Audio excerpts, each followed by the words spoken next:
Et pour cette première leçon d'apprentissage, eh bien, nous partons tout de suite chez nos voisins finlandais qui devraient révolutionner le monde de l'enseignement, oui, en 2020. Alors comment? Eh bien, tout simplement en supprimant les matières scolaires. Bonjour Valérie. Je crois qu'on aurait quand même besoin d'un petit cours de rattrapage pour bien comprendre le projet, hein. Volontiers, bonjour Laurent, bonjour à tous. La Finlande surprend toujours en matière d'éducation. D'abord, et ça peut paraître paradoxal, elle a développé le système éducatif le plus performant au monde en réduisant le nombre d'heures de cours pour les élèves et en leur donnant moins de devoirs et moins d'examens.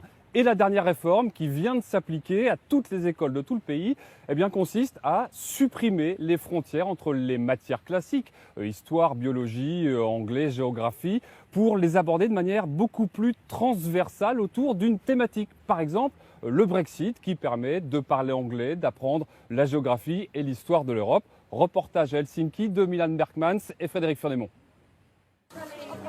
Ils arrivent tous sourires, malgré le froid. 8h30 dans cette école primaire d'Helsinki, les 270 élèves débarquent bien emmitouflés, le temps d'enlever quelques couches, et chaque vendredi commence d'abord par un mini-journal. 5 minutes d'infos avant d'entamer les cours un peu particuliers. Voici les objectifs à atteindre pour cette période. Ce matin, ce n'est pas maths puis grammaire. Désormais, ici, tous les cours sont croisés autour d'une thématique par mois. Pour janvier, c'est penser la science. Je comprends comment on fait des sciences. L'occasion de parler un peu anglais, de travailler le calcul, l'informatique ou la chimie par petits groupes. Dans ce laboratoire, les élèves apprivoisent déjà les notions d'acidité, toujours de façon ludique. Quand j'étais petite, je regardais des émissions sur la chimie qui me faisaient un peu peur. Je pensais que c'était des explosions et ce genre de choses, mais là, ça ne se passe pas comme ça. Pas d'explosion ici, mais une réaction chimique entre le vinaigre et le bicarbonate de soude qui gonfle le ballon. Ils devront en chercher la raison par eux-mêmes. Dans la classe d'à côté, un autre groupe se frotte au codage informatique. Oh non, à quoi est-ce que ça ressemble maintenant? Oh, ça va si loin. Tu te souviens que c'était 50 pixels? Ce site, code.org, c'est une manière d'apprendre à programmer en s'amusant. C'est comme un jeu pour eux. Ils peuvent faire du dessin. Un point commun entre ces cours, une ambiance décontractée et des enfants libres d'apprendre à leur rythme et de gérer leur temps comme ils l'entendent. Savoir gérer son temps, c'est une des compétences du XXIe siècle. C'est quelque chose qu'on fait de plus en plus. Tous les élèves peuvent choisir où ils travaillent et comment ils travaillent. Et ils travaillent assez peu entre les récrés interminables. Au final, 677 heures de cours par an contre 900 en France en primaire. La journée se termine le plus souvent à 13 heures pour Niklas, 12 ans, et Sofia, 9 ans, ce qui leur laisse beaucoup de temps libre avec leur maman, Nina. Bonjour! Bonjour. C'était bien l'école? On a les cours de sport. Ici, c'est l'horaire de Sofia. Elle commence vers 9h le lundi et l'école se termine à 13h. Pour moi, c'est difficile d'imaginer que l'école puisse durer 8 heures. Il y a très peu de devoirs en Finlande et l'essentiel, c'est de profiter. Je passe pas mal de temps chez mes amis et les amis viennent chez nous, ou bien je regarde mon téléphone portable, ou je vais au basket ou à la gym. Pour les plus âgés, l'école finlandaise est aussi une école de la vie.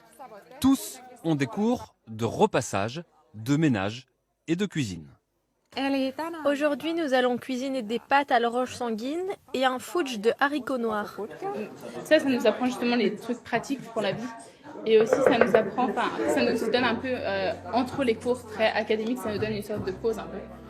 Et cela n'empêche pas les jeunes Finlandais de se classer chaque année dans le trio de tête des classements internationaux en lecture, maths et sciences. Une fierté pour la jeune ministre de l'Éducation. Le premier ingrédient de notre recette secrète, c'est l'égalité. Une bonne éducation doit être accessible pour chacun, peu importe l'origine sociale. Et on ne peut pas avoir une éducation de qualité sans des professeurs compétents et motivés.